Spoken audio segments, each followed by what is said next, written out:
خباب بن ارت کے ساتھ کمر سے تلوار لٹکائے وہاں پہنچے۔ دروازے پر دستک دی۔ ایک صحابی نے اندر سے ایک جھری میں سے جھانک کر آپ صلی اللہ علیہ وسلم کو بتایا، باہر عمر تلوار کمر سے لٹکائے کھڑے ہیں، نہ جانے کس ارادے سے آئے ہیں۔ آپ کے چچا سیدنا حمزہ رضی اللہ عنہ بھی اس وقت وہاں موجود تھے۔ یہ بہت بہادر تھے، فوراً بولے انہیں اندر آنے دو، نیک ارادے سے آئے تو ٹھیک، ورنہ انہی کی تلوار سے ان کا سر اڑا دوں گا۔ رسول اللہ صلی اللہ علیہ وسلم نے بھی فرمایا انہیں آنے دو، چنانچہ دروازہ کھول دیا گیا۔ عمر اندر داخل ہوئے۔ آپ صلی اللہ علیہ وسلم اٹھ کر ان کی طرف بڑھے، ان کی چادر کو مٹھی میں دبا کر زور سے کھینچتے ہوئے فرمایا، خطاب کے بیٹے، تم کس ارادے سے آئے ہو؟ سیدنا عمر رضی اللہ عنہ نے عرض کیا، اے اللہ کے رسول، میں اللہ اور اس کے رسول پر ایمان لانے کے لیے حاضر ہوا ہوں۔ اس پر آپ صلی اللہ علیہ وسلم نے زور سے اللہ اکبر فرمایا۔ باقی مسلمانوں نے بھی اللہ اکبر کا نعرہ لگایا۔ اب عمر رضی اللہ عنہ نے کلمہ پڑھا، پھر بولے، اے اللہ کے رسول، کیا ہم حق پر نہیں ہیں؟ آپ نے فرمایا، اس ذات کی قسم جس کے قبضے میں میری جان ہے، تم لوگ حق پر ہو۔ یہ سن کر سیدنا عمر فاروق نے عرض کیا، جب ہم حق پر ہیں اور کافر غلط راستے پر، تو پھر اپنا دین کیوں چھپائیں؟ آپ نے فرمایا، اے عمر، ابھی ہماری تعداد تھوڑی ہے اور تم دیکھ رہے ہو کہ ہم کن حالات سے گزر رہے ہیں۔ سیدنا عمر نے یہ سن کر فرمایا، اس ذات کی قسم جس نے آپ کو نبی بنا کر بھیجا ہے، میں اسلام لانے سے پہلے جن لوگوں میں اٹھتا بیٹھتا تھا، اب مسلمان ہو کر ان کے سامنے جاؤں گا۔ اس پر تمام مسلمان دار ارقم سے 2 صفیں بنا کر نکلے اور کعبے کی طرف روانہ ہوئے۔ ایک صف میں عمر تھے، دوسری میں حمزہ۔ سب نے مسجد حرام میں نماز ادا کی۔ قریش نے یہ دیکھا تو طیش میں آ گئے۔ اس وقت تو کچھ نہ کہا، جب عمر تنہا نظر آئے تو ان پر حملہ کر دیا۔ انہوں نے بھی ڈٹ کر مقابلہ کیا۔ آخر کافر انہیں چھوڑ کر چلے گئے۔ یہ واقعہ نبوت کے 6 سال پیش آیا۔ ایمان لانے کے بعد 6 سال تک مکے میں رہے، پھر دوسرے مسلمانوں کے ساتھ مدینہ کی طرف ہجرت کی۔ ایسے میں کفار کو مخاطب ہو کر فرمایا، میں آج مکے سے جا رہا ہوں، کسی میں ہمت ہے تو مجھے روک کر دکھائے۔ کوئی آگے نہ آیا۔ اس طرح آپ قباء پہنچے۔ پھر نبی کریم صلی اللہ علیہ وسلم اور ابو بکر ہجرت کر کے وہاں تشریف لائے۔ مسجد قباء کی تعمیر کے بعد سب نے مدینے کا رخ کیا۔ ہجرت کے وقت سیدنا عمر فاروق کی عمر 40 سال کے قریب تھی۔ اس کے بعد وہ 23 برس اس دنیا میں رہے۔ یہ سارا زمانہ مدینے میں گزارا، مسجد نبوی کی تعمیر میں حصہ لیا۔ آپ صلی اللہ علیہ وسلم نے مہاجرین اور انصار میں بھائی چارہ کرایا تو اتبان بن مالک کو ان کا بھائی بنایا۔ انہوں نے اپنا نصف مکان انہیں دے دیا۔ عبداللہ بن زید نے خواب میں اذان کے الفاظ سنے۔ انہوں نے یہ الفاظ نبی کریم صلی اللہ علیہ وسلم کو سنائے تو آپ صلی اللہ علیہ وسلم نے سیدنا بلال کو حکم دیا، اذان کہیں۔ جو ہی انہوں نے اذان شروع کی، سیدنا عمر فاروق اپنی چادر گھسیٹتے ہوئے آئے اور بولے، اے اللہ کے رسول صلی اللہ علیہ وسلم، اس ذات کی قسم جس نے آپ کو نبی بنا کر بھیجا ہے، میں نے بھی بالکل یہی الفاظ خواب میں سنے ہیں۔ یہ سن کر آپ بہت خوش ہوئے۔ آج تک اذان انہی الفاظ میں دی جا رہی ہے اور قیامت تک دی جاتی رہے گی۔ ہجرت کے دوسرے سال بدر کی لڑائی پیش آئی۔ سیدنا عمر فاروق بھی اس غزوے میں شریک ہوئے۔ اس غزوے میں انہوں نے ایک نامی بہادر عاص بن ہشام کو قتل کیا۔ یہ رشتے میں ان کا ماموں تھا۔ اگلے سال احد کی لڑائی ہوئی۔ سیدنا عمر اس لڑائی میں بھی شریک ہوئے۔ بدر کی لڑائی میں عمر فاروق کی بیٹی سیدہ حفصہ بیوہ ہو گئی تھی۔ نبی کریم صلی اللہ علیہ وسلم کی خواہش پر سیدنا عمر نے ان کا نکاح آپ سے کر دیا۔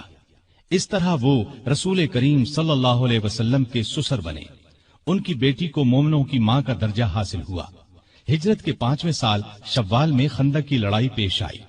سیدنا عمر نے بھی خندق کھودی۔ خندق کے ایک حصے کی حفاظت سیدنا عمر کے سپرد کی گئی۔ بعد میں اس جگہ ان کے نام سے مسجد تعمیر کی گئی جو آج بھی موجود ہے۔ ہجرت کے 6 سال نبی کریم صلی اللہ علیہ وسلم نے کعبے کی زیارت کا ارادہ فرمایا۔